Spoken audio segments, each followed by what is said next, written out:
There's a pretty good chance that you didn't get into playing drums because you wanted to spend all your time tuning. You got into drumming because you like playing them. We understand that sometimes tuning drums can seem like wizardry or complex science, but it turns out there are quite a few broadly accepted practices that can get you a pretty good sound. But we can take you beyond that across the whole kit in 4 easy steps.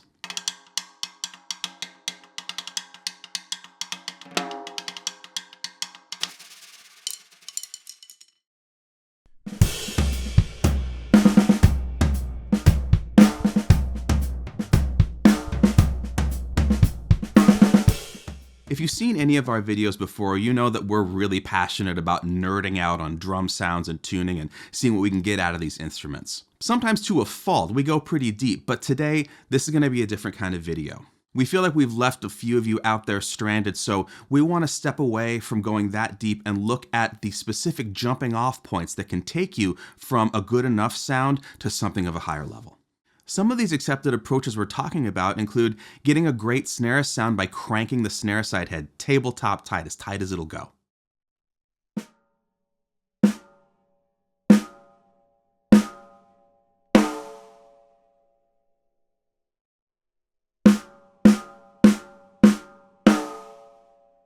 You can also finger tight your tom batters to get a really good punchy and low sound.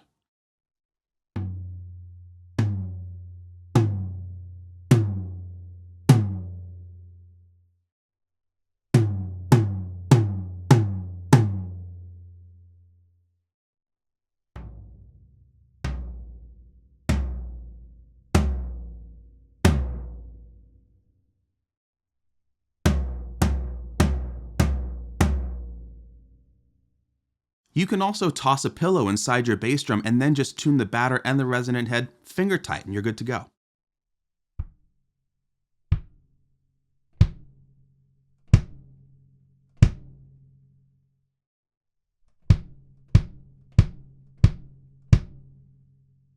The kit is prepped right now with all of the techniques that I just described. Let's give it a listen.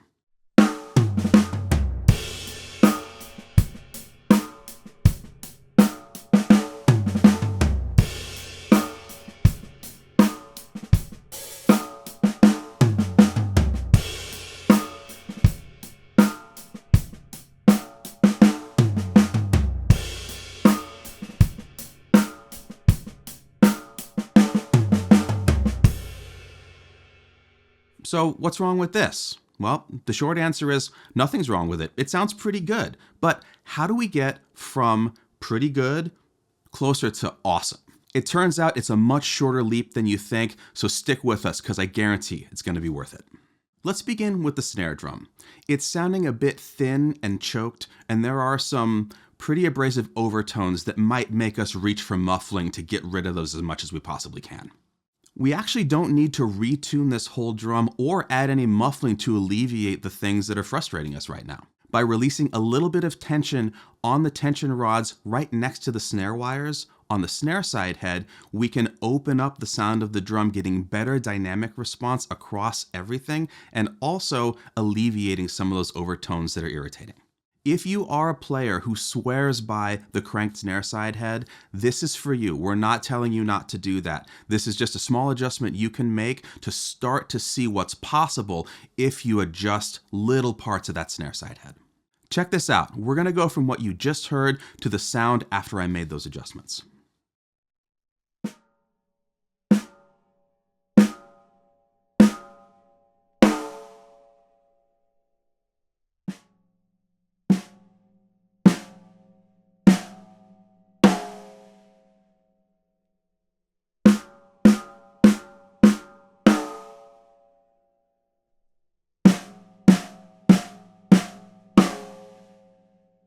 Now that we've made these adjustments next to the snare wires, we're getting a lot more response out of those wires and a much broader and fatter tone out of the instrument. Those overtones that were abrasive before are now blended into the rest of the sound of the drum, which is much more pleasant whether we're playing quietly or hitting more aggressively.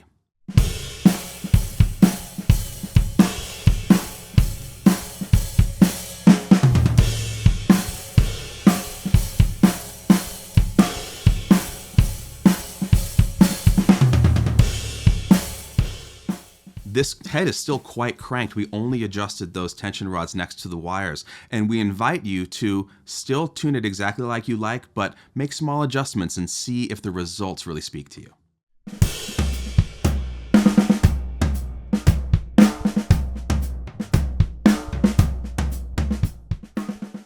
Moving on to the toms, they are sounding pretty good as it is. We are living with almost finger tight. They're just above a wrinkle on the batter heads. This is getting us a punchy sound, but it's very limited in resonance. It's somewhat limited in projection, and the rebound is also not as good as it could be. We don't need to make a drastic change here. We're going to make a very small increase in tension to all of the tension rods on the batter heads of the toms. Let's listen to a before and after of this, first with the just above a wrinkle and then with a little more tension.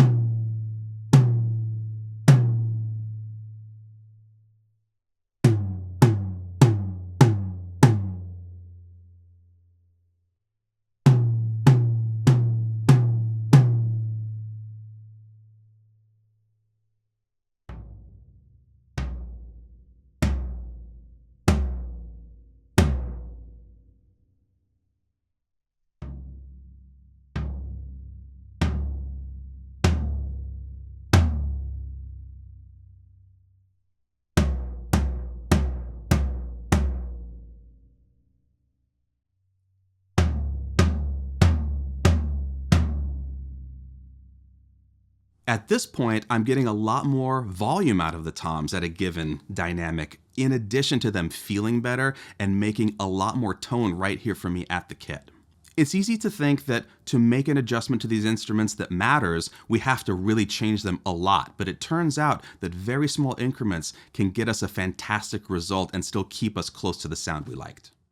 An interesting side effect of giving us more tension on the batter heads is we can use the whole playing surface effectively. When we tune really low at just above a wrinkle, unless we're hitting dead center, the tone changes dramatically if we move ever so slightly off center. Give this a listen.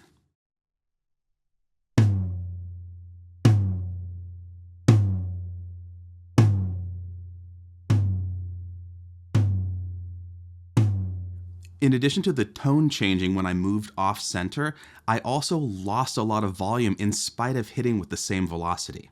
This means that if you're going to tune that low, your accuracy has to be impeccable, otherwise you're going to get an uneven sound.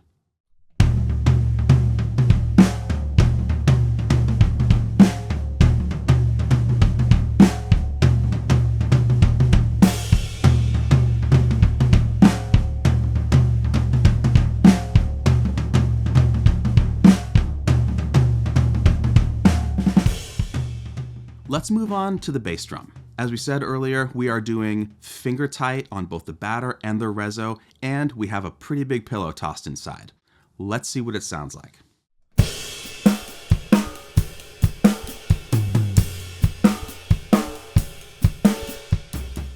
I'm not unhappy with the sound of this bass drum, but it is a very short sound and doesn't have a lot of presence. So in order to bring that in, we're going to make some similar adjustments to what we did with the toms. We're going to increase tension on the batter head, but we're also going to do one other thing. We're going to take the pillow inside and turn it 90 degrees so that there's a little bit less pressure on each of the heads, allowing them to move and resonate a bit more. Let's check out a before and after, first with the finger tight tuning and a lot of muffling, and then with a little more tension on the batter and the pillow moved.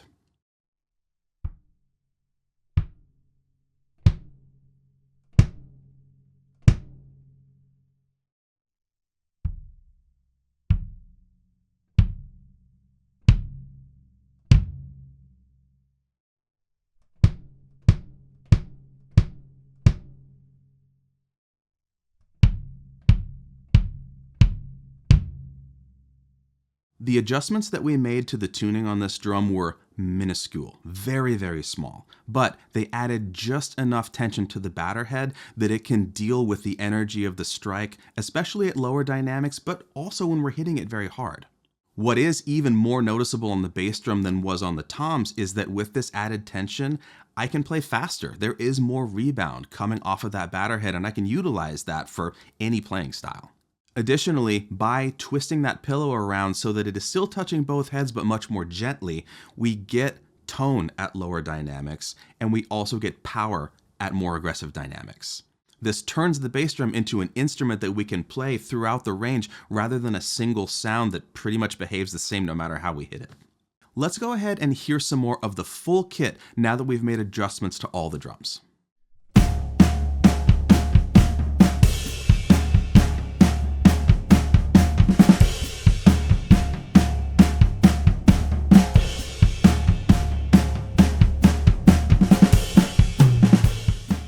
Okay, now that we're hearing all the drums together, we're hearing the sounds that we created, but we're also hearing them starting to crosstalk and make a bigger sound out of the whole kit the whole time. This may be daunting, alarming, maybe even a little bit scary if you're used to the compartmentalized sound of much deader and drier drums. If this is feeling like a lot, we invite you to make adjustments to a single drum at a time so that you're not overwhelmed by the whole kit behaving differently than you're used to. Something as simple as changing the orientation of the muffling inside your bass drum or just adding a little bit of tension to your tom batters can totally change how your whole kit feels, and it's going to inspire you to explore those adjustments further. This is by no means the final goal, unless we love it, and then it can be, but this is serving us today as a jumping off point for just how many possibilities there are in very small adjustments that are also exceedingly easy to undo if you don't like the result.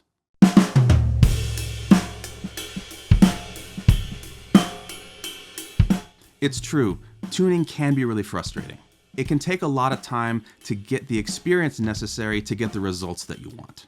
But if you give yourself permission to take a little time and explore these small things, the results will be massive.